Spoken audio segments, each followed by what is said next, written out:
Olá, amigos da Revolução Industrial Brasileira. Novamente com vocês, Fausto Oliveira. Hoje eu quero apresentar um novo serviço aqui do nosso canal. Na Revolução Industrial Brasileira estreia hoje o Desenve Notícias, ou seja, notícias sobre o desenvolvimento, notícias sobre economia, comentários de notícias sobre economia que eu vou fazer diariamente aqui no canal e que vão estar na contramão do que a imprensa econômica coloca. Vocês sabem que, em geral, eu sou muito crítico ao jornalismo de economia que se pratica no Brasil e resolvi não apenas lançar aquele curso Jornalismo Econômico Fora da Caixa, como também fazer aqui no canal vídeos curtos e diariamente para fazer comentários de notícias que saem na imprensa e que vão moldando a opinião das pessoas a respeito de assuntos econômicos muito importantes que dizem respeito a todo mundo, mas que, em geral, têm uma visão de um lado só. Então eu criei o Desenve Notícias, ou seja, notícias sobre desenvolvimento, para discutir não só os temas de indústria, produção, tecnologia, que em geral eu discuto aqui no canal e também lá no site da Revolução Industrial Brasileira, mas para fazer um serviço crítico, de comentário crítico sobre o noticiário que se apresenta todos os dias nos jornais, na internet, na televisão e no rádio. Pois bem, o primeiro Desenve Notícias começa hoje então, tratando da questão da inflação de 2020. Afinal, saiu o número que consolidou a inflação de 2020, você deve ter visto na TV, nos jornais, na internet, que ficou em 4,52%, mais ou menos ali dentro da meta estabelecida pelo Banco Central. Acontece que existe aí já um certo movimento de classificar a ocorrência dessa inflação em 2020 como um sinal de uma hiperinflação, como um sinal de um descontrole dos preços. Mas se você vai abrir os números, dentro do número maior da inflação, você vai encontrar as inflações dos setores. Ora, existe um certo drama em função do fato de que a inflação foi muito puxada por alimentos, e alimentos, logicamente, são a coisa mais básica que o consumidor compra no seu dia a dia. Agora, a parte que a imprensa não está contando é que de todos os alimentos que tiveram muita alta de preços, altas realmente impressionantes, todos eles são ou cotados ou influenciados por cotações de mercados internacionais. Então veja bem, a soja é alguma coisa que subiu muito, o óleo de soja para o consumidor brasileiro ficou muito caro. Ora, é natural, porque a soja no mercado internacional se tornou um produto novamente muito valorizado, está numa alta de preço. A mesma coisa aconteceu com o arroz, só que com o agravante de que com o arroz a demanda mundial acabou crescendo num momento em que houve um pequeno choque de oferta, a oferta diminuiu em função da pandemia, das restrições de transporte internacional, uma série de coisas dificultou o transporte de comida pelo mundo e aí acabou havendo uma certa concentração do arroz em mercados asiáticos e isso levou a uma escassez e, portanto, ao aumento de preços de mercado internacional. Tudo isso faz com que, uma vez que esses preços de commodities internacionais subam, o produtor nacional suba o seu preço também no mercado interno, porque se ele pode fazer uma venda internacional do produto a um valor X maior, ele quer naturalmente receber o mesmo ganho econômico pelo produto no mercado interno. Então você tem aí já uma certa especificidade da inflação de alimentos, que óbvio também é influenciada pelo fato de que o real se desvalorizou muito.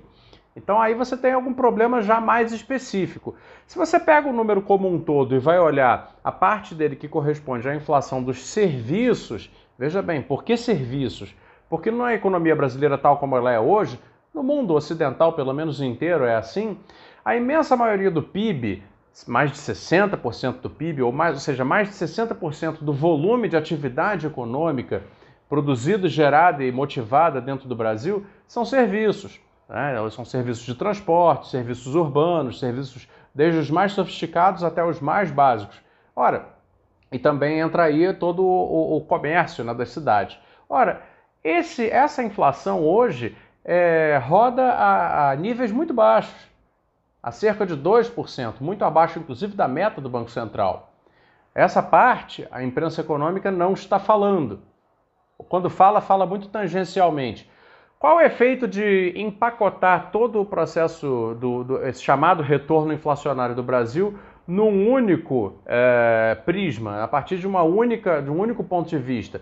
É indicar uma noção de que nós estamos novamente sob descontrole de preços e que, portanto, esse descontrole pede uma alta de juros. Como você deve saber, os juros nunca estiveram tão baixos no Brasil. E aí, essa que é uma oportunidade para que nós tenhamos um novo ciclo produtivo de oferta de crédito, melhora no nível de consumo e, portanto, mais emprego, mais salário e mais crescimento, ou melhor, retorno ao crescimento. Isso está prestes a ser perdido, porque o Banco Central, se começar a prestar atenção nessa grande histeria inflacionária que tenta juntar coisas que não são iguais num único pacote, pode acabar interrompendo o ciclo positivo da economia brasileira, que pode nos trazer de volta ao crescimento nesse momento. E veja, não estou nem falando de transformações estruturais, investimentos em tecnologia, em grandes investimentos em infraestrutura, porque aí seriam outros temas e que também poderiam nos trazer outros resultados. Estou falando simplesmente do seguinte: nós hoje temos uma quadra meio rara na história do Brasil, que é ter juros na mínima histórica e uma inflação que continua controlada. Ou seja, é o momento de expandir a oferta de crédito, de expandir as possibilidades de consumo e não de contraí-las.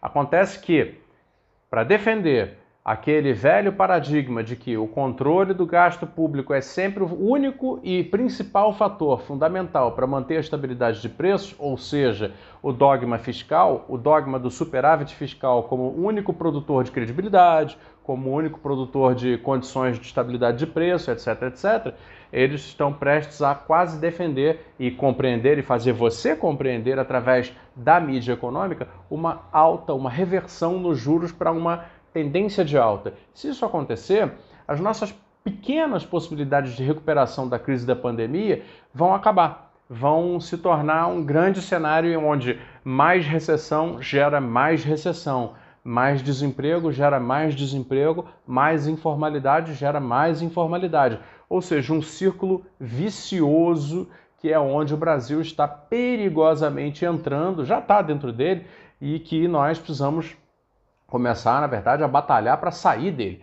Então aí fica o primeiro recado do Desenve Notícias, o serviço de comentário crítico sobre o noticiário econômico diário da Revolução Industrial Brasileira, comigo, Fausto Oliveira, aqui no nosso canal no YouTube, também no IGTV. Convido você a conhecer o site da Revolução Industrial Brasileira, rib.ind.br, e especificamente, se você gosta de análises críticas sobre o jornalismo de economia que se faz no Brasil, que conheça o nosso curso, Jornalismo Econômico Fora da Caixa. Vou deixar o link embaixo no primeiro comentário aqui no vídeo no YouTube. Ok, gente? Muito obrigado. Aguarde o próximo Desenho de Notícias. Até a próxima.